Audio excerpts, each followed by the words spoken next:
Hello everyone, hello my friend. Today we learn English in grade 7, unit 21, A World of Fun, section A, part 1. បាទសួស្តីអ្នកទាំងអស់គ្នាថ្ងៃនេះយើងរៀនមេភាសាអង់គ្លេសថ្នាក់ទី7មេរៀនទី21ពិភពនៃភាពសប្បាយរីករាយអូខេទៅអញ្ចឹងយើងរៀននៅពាក្យពិបាកខ្លះសិនណាបាទអញ្ចឹងពាក្យជាភាសាអង់គ្លេសវាក្យសព្ទគឺ vocabulary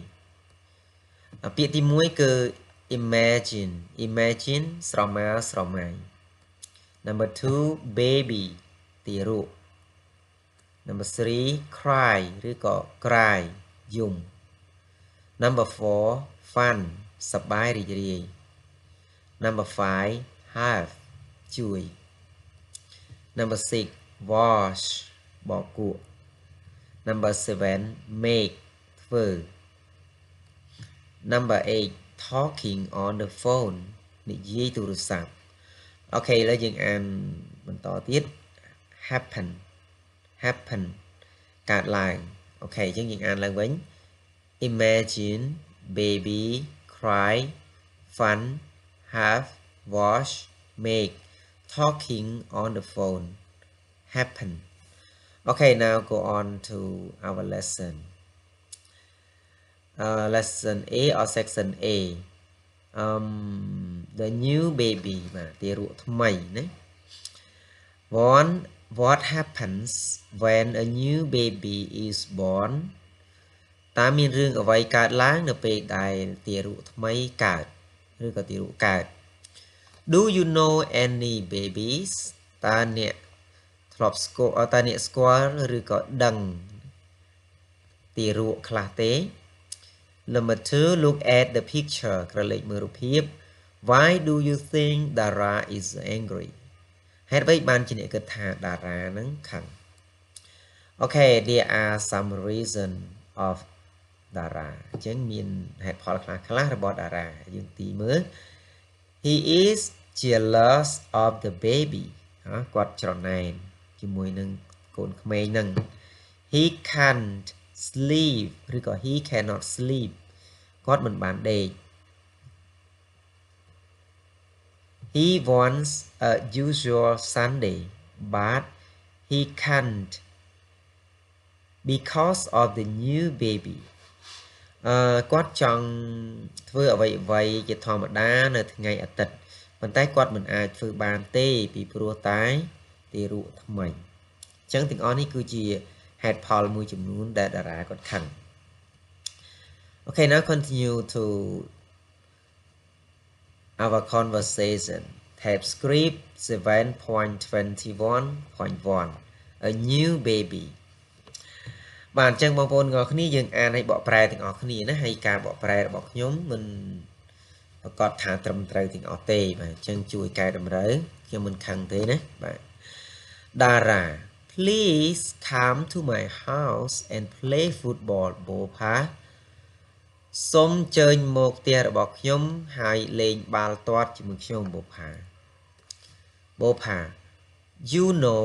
I can't I have a lot of homework អ្នកដឹងទេខ្ញុំមិនអាចទៅលេងបាល់ទាត់បានទេខ្ញុំមានកិច្ចការផ្ទះជាច្រើន Dara Do you know what's បូផាតើអ្នកដឹងអ្វីទេ I'm sick of the new baby ខ្ញុំធុញទ្រាន់ជាមួយនឹងទារកថ្មីឬក៏ខ្ញុំចង់គ្រុនណាជាមួយនឹងទារកថ្មីហ្នឹងណា I don't like him at all ខ្ញុំមិនចូលចិត្តគាត់ទេ He cries and cries all night ណាគាត់យំហើយយំពេញមួយយប់ណា all night មិនរាល់យប់ទេបើរាល់យប់ every night ណាអានេះ all night ពេញមួយយប់បាទអញ្ចឹង cries យើងនៅក្នុងពាក្យរបស់យើងគឺ c or y ប៉ុន្តែដល់ពេលប្រើជាមួយ he យើងបដូរ y ទៅជា I ហើយថែម es បាទវ៉ា we can't sleep វ៉ាសំឡេងកូនក្មេងយំណាពួកយើងមិនបានដេកទេ bố phá don't be silly do you do like the new baby he is cute អូកុំល្ងងពេកអ្នកដូចជាទារកអឺថ្មីអ្នកចង់ធ្វើដូចជាទារកថ្មីអញ្ចឹងមើលទៅគេស្អាតតូចស្អាតគួរឲ្យស្រឡាញ់តារា No he isn't ទេគាត់មិនគួរឲ្យស្រឡាញ់ទេ It's Sunday វាគឺជាថ្ងៃអាទិត្យ On Sunday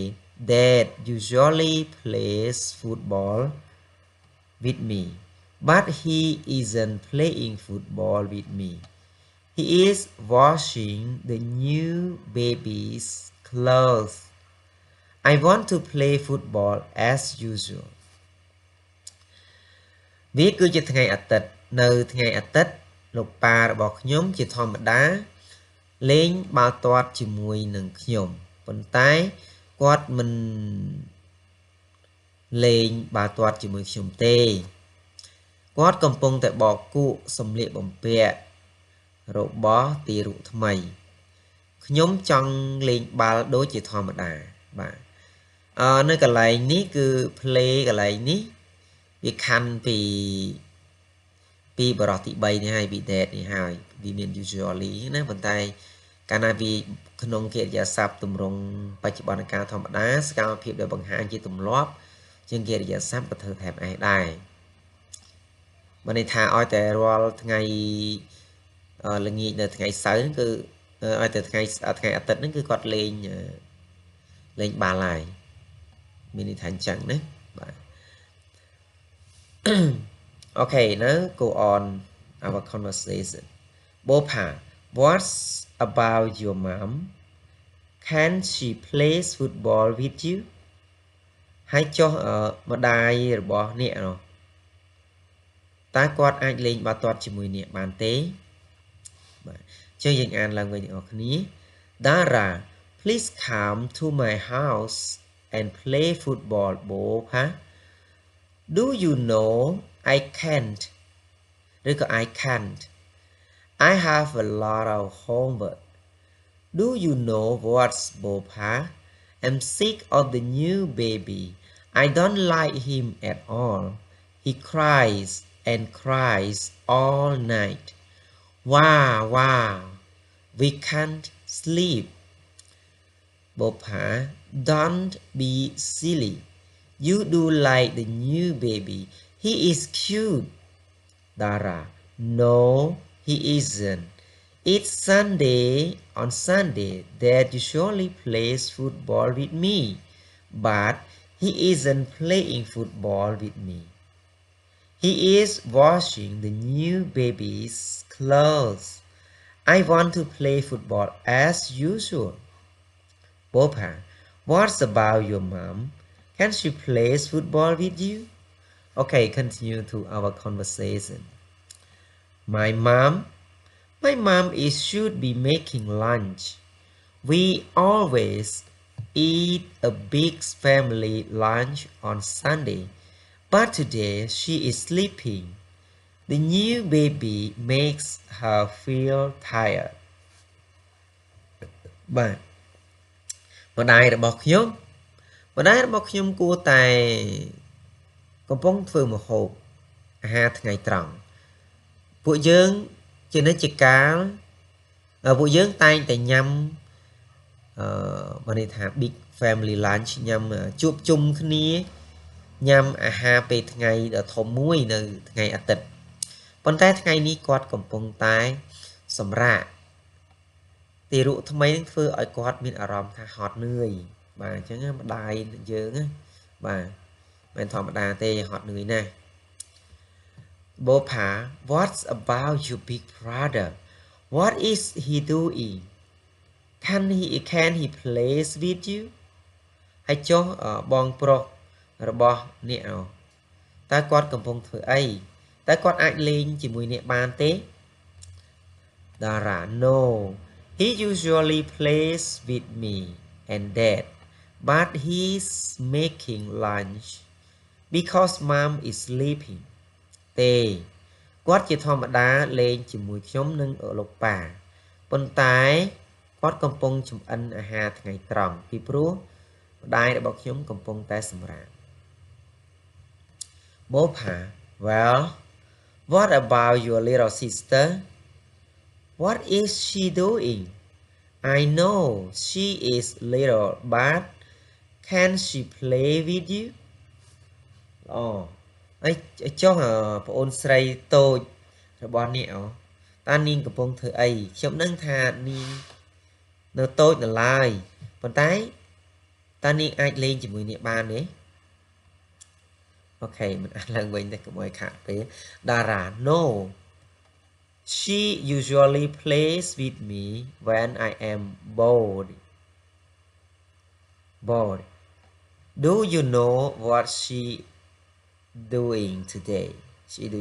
she is playing with the new baby ទេជាធម្មតាគាត់ធម្មតានាងលេងជាមួយខ្ញុំនៅពេលដែលខ្ញុំធុញទ្រាន់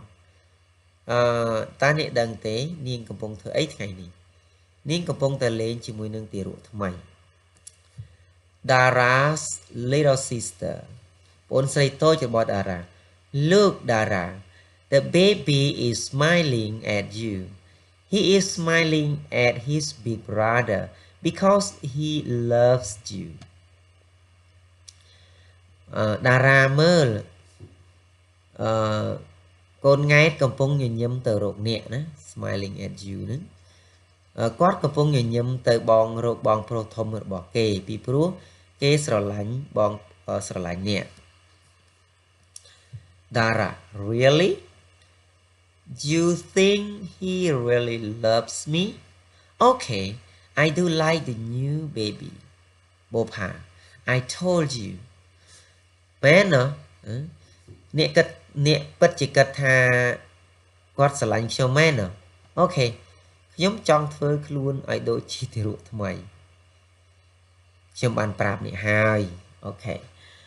អរគុណច្រើនបងប្អូនសម្រាប់ការអាននៃថ្ងៃបន្ទាប់ពីការអានមកយើងចូលដល់ចំណុចទី3 Okay after read and translate the conversation now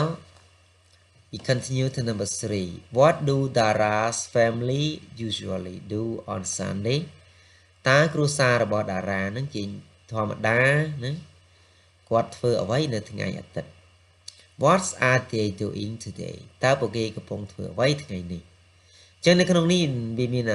there are 3 column and 1 2 3 4 5 6 7 and 7 row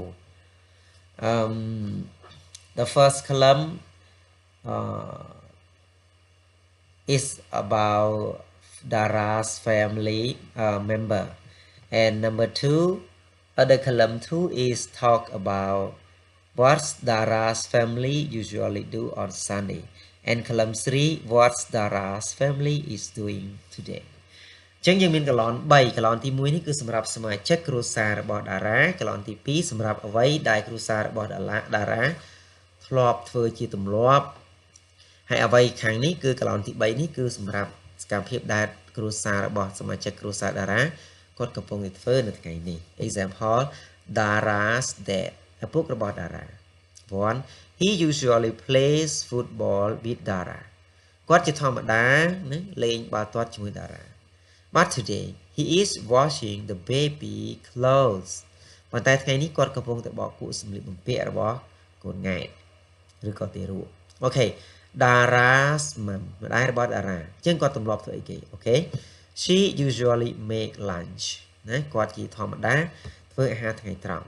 but today she is sleeping គាត់កំពុងតែសម្រាក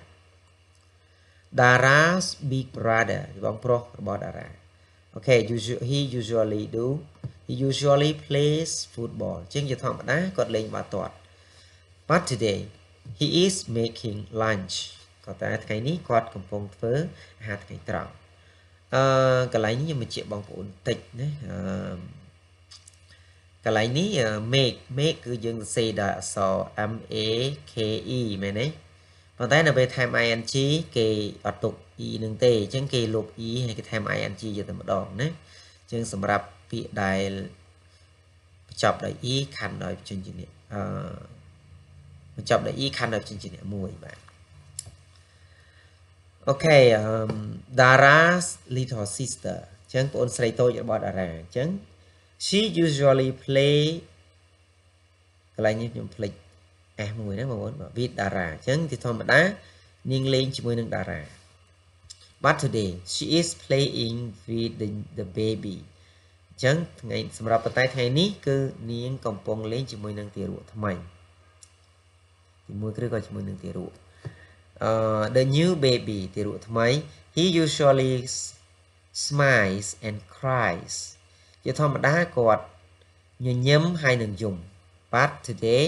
he is smiling at Dara អញ្ចឹងនៅពេលប៉ុន្តែថ្ងៃនេះគាត់កំពុងញញឹមទៅរក Dara